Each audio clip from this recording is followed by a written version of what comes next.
self-mastery aspect of emotional intelligence is catalytic for whatever cognitive abilities or talents you may have.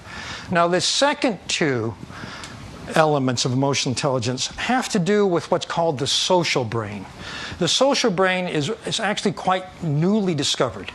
The discovery occurred when neuroscientists decided to go beyond studying one brain and one body and one person, and to look at what happens in two brains when two brains and two bodies and two people are interacting.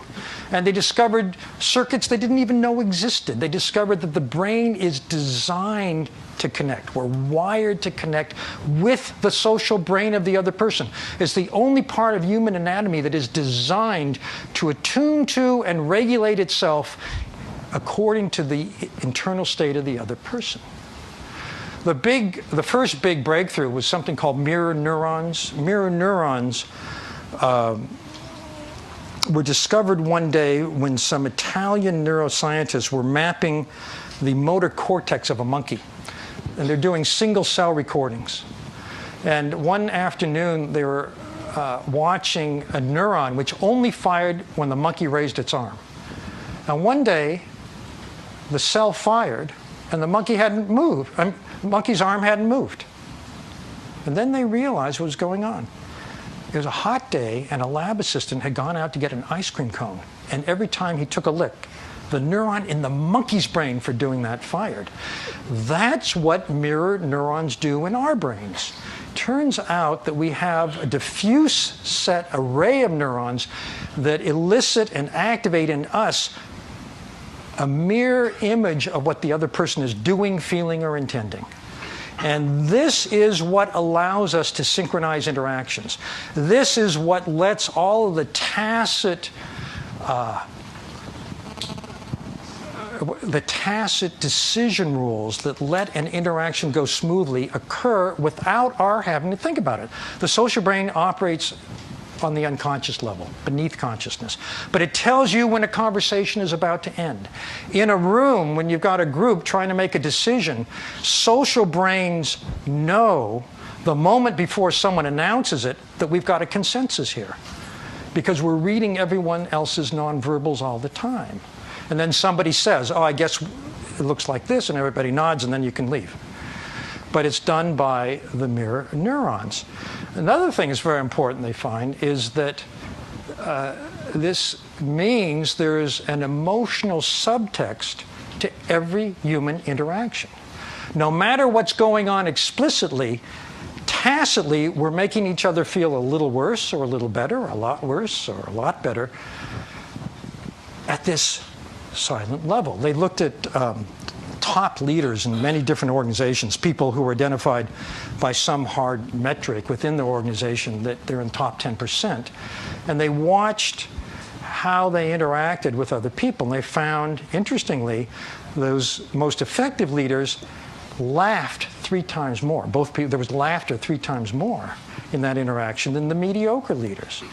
It turns out there are mirror neurons whose sole task is to spot a smile or a laugh and make us smile or laugh in return. It's like an intimate brain-to-brain connection. It builds rapport. If you look at what's going on during moments of rapport, you're seeing the social brain in action. If you monitor the physiology and neurology of two people's bodies while they're having a conversation, if things are off, we're just not connecting, we're not communicating here, the two bodies are, the physiology is independent. But when people feel really connected, this is really, I had good rapport, we had good chemistry, you see the bodies are going like this. And I'm talking about heart rate, I'm talking about physiology, I'm talking about autonomic function. We're on the same page. The ingredients of rapport, a moment of rapport, are 3. Both people are paying full attention. You're really attuned. The nonverbals look like a choreographed dance. When I do this, you do that. This is not anything we decide to do unless we're doing, I saw they're offering salsa lessons here, but other than that. But this is what creates a feeling of being well connected. And the third thing that happens, emerges from that, is it feels good. So the key to rapport is to pay full attention and let the social brains do their dance. That creates that chemistry. Some other interesting findings from the social brain. One is I find very fascinating. Women, one by one, are having their brains imaged, and they've just been told they're going to get an electric shock. So you see the HPA axis light up. If someone comes and holds the woman's hand, it quiets down. A little bit. However, if her husband comes and holds her hand, it goes completely calm. In other words, we are biological allies for the people in our lives who love us and who we love.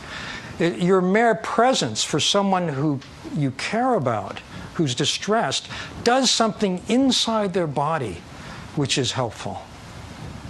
On the other side of the equation, of course, it can work quite the other way. I was talking to a woman who'd had a death of a sibling. She was very upset, and she got a condolence call, a phone call from someone who'd had a brother die, and she thought she could really open up to him about how she felt. And so she was kind of bearing her feelings of loss and grief. And then she noticed in the background she could hear the clicking of a keyboard. Really? Kidding. No way. And she realized that this guy was doing his email, and she said she felt like she'd been punched in the stomach. And the circuitry for emotional hurt, social rejection, is identical to that which registers pain.